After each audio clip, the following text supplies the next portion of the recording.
अस्सलाम वालेकुम, कैसे हो आप लोग। आज के अपने इस वीडियो में local variable versus global variable पर इन डिटेल बात करेंगे। जानेंगे कि अपने सी लैंग्वेज के सी प्रोग्राम में लोकल वेरिएबल्स को कब और कैसे डिक्लेयर किया जाता है और ग्लोबल वेरिएबल को कब और कैसे अपने सी लैंग्वेज के सी प्रोग्राम में हम लोग डिक्लेयर करते हैं। लोकल और ग्लोबल वेरिएबल का स्कोप क्या है, इन डिटेल लोकल और ग्लोबल वेरिएबल पर इस वीडियो में बात करने जा रहे हैं। आप लोग फर्स्ट टाइम हो तो चैनल को सब्सक्राइब कर दीजिएगा, वीडियो को लाइक और शेयर जरूर कीजिएगा ताकि अपकमिंग वीडियो जिसमें हम लोग बात करेंगे एक्सटर्नल वेरिएबल पर और ऑटोमेटिक वेरिएबल पर, वो आप लोगों को बर वक्त मिल पाए। सबसे पहले हम लोग अपने इस सिंपल से प्रोग्राम के कोड को एग्जीक्यूट करके आउटपुट की मदद से लोकल वेरिएबल के कॉन्सेप्ट को समझते हैं कि लोकल वेरिएबल है क्या, लोकल वेरिएबल का स्कोप क्या है और लोकल वेरिएबल को किस तरह से डिक्लेयर किया जाता है। तो मैं इसको डिबग करता हूं और डिबग करने के बाद इस प्रोग्राम को रन करता हूं। तो जैसे रन करता हूं स्क्रीन के ऊपर इस प्रोग्राम की आउटपुट हमें कुछ इस तरह से जाहिर होनी है और इस आउटपुट की मदद से ही हम लोग लोकल वेरिएबल का कॉन्सेप्ट समझने जा रहे हैं। आउटपुट को डिस्कस करने से पहले थोड़ा सा लोकल वेरिएबल के बारे में जान लेते हैं कि लोकल वेरिएबल को फंक्शन के अंदर या ब्लॉक के अंदर डिक्लेयर किया जाता है। अब आप लोग इस प्रोग्राम में देख रहे हो एक वेरिएबल डिक्लेयर किया गया है जो कि मेन फंक्शन के अंदर डिक्लेयर किया गया। स्टूडेंट नोट कर लें इस बात को कि मेन, ये वाला मेन फंक्शन है और इस मेन फंक्शन के बॉडी के अंदर, यानी ये यहाँ से इसकी बॉडी शुरू होती है और इस मेन फंक्शन की जो बॉडी है वो स्टूडेंट यहाँ पे खत्म हो रही है और इसके अंदर ये हम लोगों ने जो इंटीजर टाइप का वेरिएबल डिक्लेयर किया है यहाँ पे, क्योंकि ये मेन फंक्शन की बॉडी के अंदर है तो इसको हम लोग बोलेंगे कि ये लोकल वेरिएबल है। और जब हम लोगों ने इसको एग्जीक्यूट किया है तो स्क्रीन पर जो हमारी आउटपुट आती है, यानी जो हम लोगों को आउटपुट देखने को मिलती है, वो इस तरह की होती है। जब ये प्रोग्राम एग्जीक्यूट हुआ था तो हमारे इस प्रोग्राम को एक मेमोरी लोकेशन मिल गई थी जिसका नाम था x और इस वाले असाइनमेंट ऑपरेटर ने इस x मेमोरी लोकेशन में 10 वैल्यू असाइन करवा दी। उसके बाद ये लाइन नंबर 6 जो कि प्रिंट एफ है ये एग्जीक्यूट हुई और इस लाइन ने क्या किया, इस मेमोरी लोकेशन से जिसका नाम x है 10 वैल्यू को पढ़ा और यहां पे इसको क्या करवा दिया, डिस्प्ले करवा दिया। ठीक है, उसके बाद क्या हुआ कि ये वाली लाइन एग्जीक्यूट हुई, लाइन नंबर 10, और जब ये लाइन एग्जीक्यूट हुई तो इसने अगेन इसी मेमोरी लोकेशन को पढ़ा और यहाँ पे जो 10 था उसको आउटपुट करवा दिया। उसके बाद ये वाली लाइन एग्जीक्यूट हुई और इस लाइन ने भी क्या किया, इस ही मेमोरी लोकेशन को पढ़ा और यहाँ पे ये आउटपुट डिस्प्ले करवा दी। यहां से हम लोगों को एक बात समझ में आ गई कि जो लोकल वेरिएबल है उसको फंक्शन के अंदर एक्सेस किया जा सकता है। अगर फंक्शन के अंदर कोई कोड ब्लॉक है, यानी जिस तरह से आप लोग देख रहे हो यहाँ पे ये वाली लाइन और ये वाली पैरेंथेसिस देखो, इसके दरमियान ये कोड ब्लॉक बन रहा है एक, ये मैं आपको दिखा दूं, यानी ये वाला, ठीक है। और ये जो कोड ब्लॉक है ये भी इस लोकल वेरिएबल को एक्सेस कर रहा है, यानी फंक्शन के अंदर जितने भी हम लोग प्रिंटफ फंक्शन इस्तेमाल करेंगे या जहां पे हमने फंक्शन के अंदर लोकल वेरिएबल की कीमत को एक्सेस करने की जरूरत महसूस होगी तो हम लोग फंक्शन की बॉडी के अंदर लोकल वेरिएबल को एक्सेस कर सकते हैं। लेकिन एक बात बहुत अहम है कि इसकी कीमत को एक्सेस करने से पहले इसको डिक्लेयर करना जरूरी होता है। जिस तरह से मैं यहाँ पे इसको कॉपी करके ना कमेंट बना देता हूँ, ठीक है। यहाँ पे मैंने इसको कॉपी किया और इसको मैं यहाँ पे कर रहा हूँ कमेंट, और यहाँ पे देखें ये जो हमारी फंक्शन की बॉडी है, मेन फंक्शन की बॉडी, यानी ये वाली, ये पैरेंथेसिस ओपन हो रही है, ये क्लोज हो रही है, और मैं यहाँ पे एंड पे, यानी यहाँ पे ये वेरिएबल जो है ना डिक्लेयर कर देता हूँ जिसको हमारे ऊपर वाले फंक्शन जो है ना एक्सेस कर रहे हैं। मैं डिबग करूंगा और जानूंगा कि इसके अंदर कोई एरर तो नहीं है। तो यहाँ पे इस एरर को रीड करें स्टूडेंट, इस एरर को आप लोग रीड करें। यहाँ पे ये जो है एरर क्रिएट हुआ है, और अगर मैं इसको यस कर देता हूँ, यानी अलो कर देता हूँ, इसको यस कर दिया मैंने, तो यहाँ पे ये देखें ये एरर डिक्लेयर हुआ है।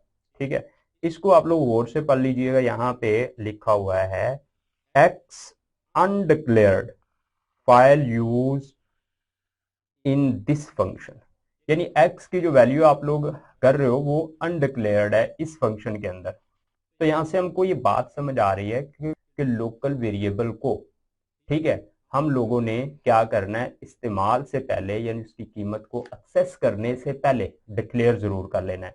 ठीक है, तो मैं इसको अब दोबारा से यहाँ पे कोड बना रहा हूँ, ठीक होगी बात। और ये जो लाइन हमने यहाँ पे की थी इसको मैं बना रहा हूँ कमेंट, ताकि कंपाइलर इसको इग्नोर कर। अब देखें इस फंक्शन के अंदर एक ब्लॉक है, और इस ब्लॉक में हम लोग एक वेरिएबल यहाँ पे डिक्लेयर कर लेते हैं इंटीजर टाइप का। ये मैंने इसको कोड बना दिया, पहले ये कमेंट बना हुआ था। अब इसको मैं दोबारा से डिबग करता हूँ, देखता हूँ इसमें कोई गलती तो नहीं है। नहीं, जिसमें गलती नहीं है तो रन करके इसके आउटपुट से हम लोग बात को समझते हैं कि एक्चुअली मैं समझाना क्या चाह रहा हूँ ग्लोबल वेरिएबल से मतलब। जब ये वाली लाइन एग्जीक्यूट हुई है, यानी ये वाली, तो हमारे प्रोग्राम को एक मेमोरी लोकेशन मिल गई है जिसका नाम है x, और इसमें कीमत रखवाई गई है 10। और इस फंक्शन ने, यानी जो लाइन नंबर 6 पे ये फंक्शन है, इसने इसकी कीमत को एक्सेस किया और यहाँ पे डिस्प्ले करवा दिया। उसके बाद देखिए यहाँ पे ब्लॉक है, यानी कोड का ब्लॉक है, और इस कोड के ब्लॉक के अंदर अगेन हम लोगों ने एक वेरिएबल डिक्लेयर किया है। और जब ये लाइन एग्जीक्यूट हुई है तो एक मेमोरी लोकेशन मिल गई है जिसका नाम अगेन x है। ठीक है, और यहाँ पे इसकी कीमत कितनी है 20। और इस लाइन ने क्या किया है, यानी इस ब्लॉक के अंदर जो ग्लोबल वेरिएबल था उसको प्रेफरेंस दे दी है इस बाहर वाले वेरिएबल पर, और उसने इसकी कीमत को यहाँ पे क्या किया है, एक्सेस किया है और डिस्प्ले करवा दिया। और ये वाला जो फंक्शन है, ये वाला, ये एंड वाला जो फंक्शन है, इसने देखें क्या किया है, ये वाला फंक्शन जो है ये, इसने क्या किया है कि जो इस ब्लॉक के अंदर वेरिएबल था ये वाला, इसकी कीमत को एक्सेस नहीं किया। इसने प्रेफरेंस किसको दी है, ये आउटर वेरिएबल को प्रेफरेंस दे दी है इसने यहाँ पर। ठीक होगी बात। तो आई होप आप लोग इसको अच्छे तरीके से समझ पाए हो। उसके बाद देखें यहाँ पे अगर हम लोग इस इन वेरिएबल्स को जिनको हम लोग यहाँ पे बना रहे हैं जी, यहाँ पे लोकल वेरिएबल, इनको फंक्शन के बाहर एक्सेस करके देखते हैं कि क्या होता है। क्या ये हमारा माई फंक्शन जो है ये इस एक्सेस कर सकता है इसका। इसके अंदर हमने एक प्रिंटफ फंक्शन रखा है, इसको मैं कोड बना रहा हूँ और इसको कॉल कर लेता हूँ मेन फंक्शन में, क्योंकि जो हमारा सी लैंग्वेज का प्रोग्राम होता है वो अपनी एग्जीक्यूशन मेन फंक्शन से ही स्टार्ट करता है। तो अब मैं इसको दोबारा से यहाँ पे डिबग करता हूँ और आपको दिखाता हूँ कि इस कोड में कोई गलती है या नहीं। तो मैंने इसको डिबग किया, तो नोट करें यहाँ पे गलती आ चुकी है। तो आप लोग इस एरर को यहाँ पे देख लें कि यहाँ पे एरर आया है, undeclared file use this function in this function. ठीक है, undeclared file use in this function का एरर यहाँ पे ये जनरेट हो चुका है। ठीक है, अब ये क्यों हुआ है, देखें हमने एक बाहर के फंक्शन में, यानी जो एक्सटर्नल फंक्शन था उसकी मदद से, यानी ये यहाँ पे ये एक्सटर्नल फंक्शन है माई फंक्शन। ठीक है, इसमें हम लोगों ने क्या किया है, लोकल वेरिएबल की कीमत को एक्सेस करने की कोशिश की है, जो कि कंपाइलर इजाजत नहीं देता। यानी यहाँ से आप लोगों को क्लियर हो गया लोकल वेरिएबल का स्कोप, लोकल वेरिएबल की लाइफ, यानी लोकल वेरिएबल का स्कोप जो है ना विद इन फंक्शन है या विद इन ब्लॉक है। इसके बाद आप लोग इसको एक्सेस करोगे, यानी बाहर का कोई फंक्शन एक्सेस करने की कोशिश करेगा तो कंपाइलर एरर देगा।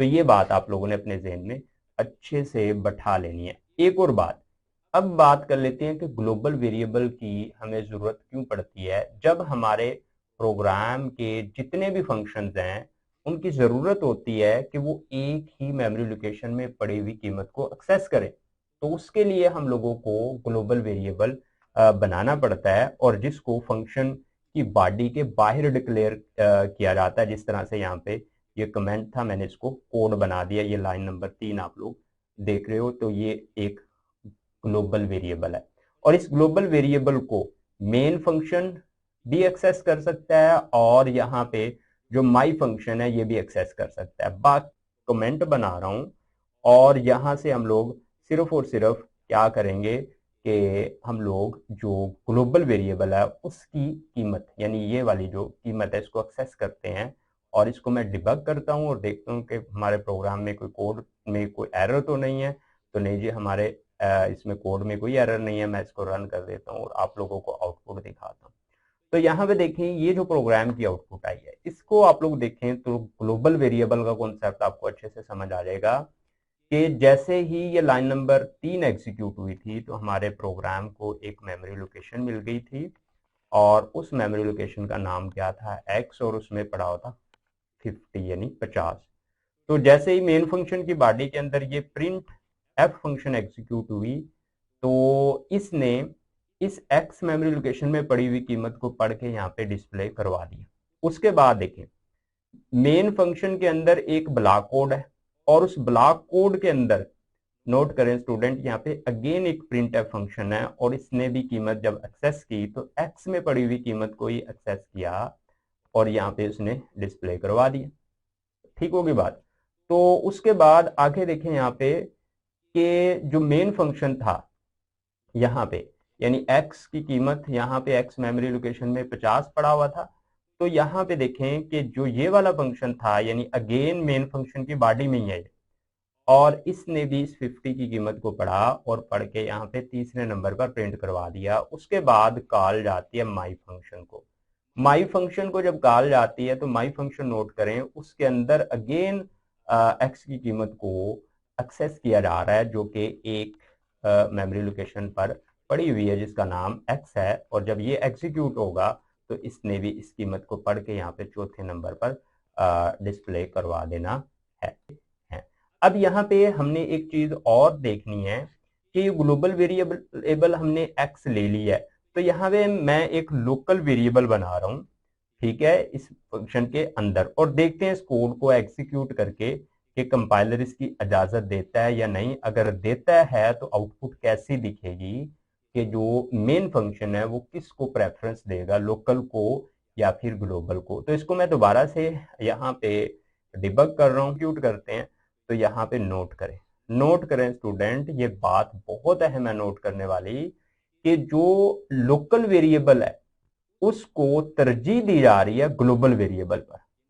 यानी जैसे ही ये वाली लाइन एग्जीक्यूट हुई है तो हम लोगों को एक मेमोरी लोकेशन मिल गई है यहाँ पे जिसका नाम था एक्स और उसमें क्या पड़ा हुआ था 50, और एक यहाँ पे मेमोरी लोकेशन इस लाइन के एग्जीक्यूशन से मिल गई है और जिसका भी नाम क्या था एक्स और उसमें क्या पड़ा हुआ था 10।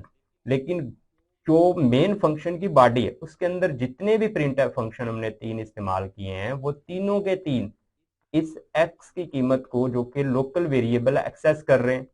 और ग्लोबल वेरिएबल की कीमत को देखें कौन एक्सेस कर रहा है, जो यहां से बाहर का फंक्शन है, यानी ये मेन फंक्शन है, इसको एक्सेस किया जा रहा है। तो यहाँ पे हम लोगों ने एक बात सीखी कि हम लोगों ने ग्लोबल वेरिएबल क्रिएट किया है, लेकिन उसी नाम का जो लोकल वेरिएबल है वो हम लोग क्रिएट कर सकते हैं, लेकिन हमारा फंक्शन जो होगा रेफरेंस किसको देगा, लोकल वेरिएबल को। और अगर लोकल वेरिएबल की कीमत वहां पे नहीं उसको मिलती तो फिर जाके वो ग्लोबल को एक्सेस करेगा। तो ये बात भी आपने ज़हन में रखनी है। उसके बाद हमने एक चीज और देखनी है कि क्या हम लोग सेम नाम के दो जो लोकल वेरिएबल हैं सेम नाम के वो क्रिएट कर सकते हैं। तो मैं यहाँ पे इसको दो सेम नाम के लोकल वेरिएबल क्रिएट करने की कोशिश करता हूँ। इसको मैं डिबग करता हूँ। डिबग करने के बाद मैंने जब देखा इसको तो यहाँ पे देखे प्रोग्रामर ने एरर दे दिया है और यहाँ पे रीडेफिनेशन ऑफ यहाँ पे एक्स दे रहा है एरर। ठीक है, रीडेफिनेशन यानी इसकी इजाजत कंपाइलर नहीं देता कि आप लोग सेम नाम के दो लोकल वेरिएबल क्रिएट करें। उसके बाद आगे नेक्स्ट देखें तो हम लोग देखते हैं जिसको मैं कमेंट बना देता हूं, क्या कंपाइलर जो है हम लोगों को सेम नाम के दो ग्लोबल वेरिएबल डिक्लेयर करने की इजाजत देता है या नहीं देता। ठीक है, तो यहाँ पे मैं इस फंक्शन से बाहर आ गया हूँ और यहाँ पे सेम नाम का मैंने एक और यहाँ पे ग्लोबल वेरिएबल क्रिएट कर लिया। तो मैं इसको यहाँ पे डिबग कर रहा हूँ और डिबग जैसे ही किया तो देखें यहाँ पे एरर आ गया है और एरर यही आया है कि जो री डेफिनेशन है वो फंक्शन की अलो नहीं है। कंपाइलर उस पर क्या देता है, एरर देता है। यानी दोबारा से मैं इसको डिबग कर देता हूँ, ये एरर भी आप लोग देख सकते हो। लोकल वेरिएबल और ग्लोबल वेरिएबल पर बहस करने के बाद हम लोग इस नतीजा पर पहुंचे कि जो लोकल वेरिएबल होता है वो फंक्शन की बॉडी या फिर ब्लॉक के अंदर डिक्लेयर किया जाता है और जो ग्लोबल वेरिएबल होता है वो फंक्शन की बॉडी या ब्लॉक से बाहर डिक्लेयर किया जाता है। उसके बाद जो लोकल वेरिएबल होता है उसका स्कोप जो है फंक्शन के अंदर या फिर ब्लॉक के अंदर होता है और उसको फंक्शन के बाहर एक्सेस नहीं किया जा सकता। यानी प्रोग्राम का कोई और फंक्शन जो है लोकल वेरिएबल को एक्सेस नहीं कर सकता, सिर्फ और सिर्फ वही कर सकता है जिसके अंदर उसको डिक्लेयर किया गया। उसके बाद ग्लोबल वेरिएबल जो होता है उसको तमाम जो प्रोग्राम के फंक्शन हैं वो ग्लोबल वेरिएबल को एक्सेस कर सकते हैं। यानी उसका स्कोप जो है एक प्रोग्राम के तमाम फंक्शन। के बाद हमने सीखा कि ग्लोबल और लोकल वेरिएबल अगर सेम नाम के हैं तो कंपाइलर को कोई एतराज नहीं है, तो उस कोड को कंपाइल कर देगा। लेकिन जो लोकल वेरिएबल है उसका की प्रेफरेंस देगा वो फंक्शन, ग्लोबल वेरिएबल को इग्नोर कर देगा। ग्लोबल वेरिएबल को सिर्फ और सिर्फ जो बाहर का फंक्शन है वही एक्सेस करेगा। उसके बाद अगर हम लोग सेम नाम के दो ग्लोबल वेरिएबल डिक्लेयर करते हैं तो कंपाइलर एरर देता है। अगर हम लोग सेम नाम के दो लोकल वेरिएबल डिक्लेयर करते हैं तो उस वक्त भी कंपाइलर रीडेफिनेशन का एरर देता है। आई होप आप लोग इस सारी बहस से काफी ज्यादा चीजें सीख पाए हो। आप लोग फर्स्ट टाइम हो तो चैनल को सब्सक्राइब करके वीडियो को लाइक और शेयर जरूर कीजिएगा ताकि इस तरह की इंटरेस्टेड वीडियो हम लोग आप लोगों के लिए और लाते रहे। ओके दोस्तों, अल्लाह हाफिज, मिलते हैं नेक्स्ट वीडियो में। Bye bye.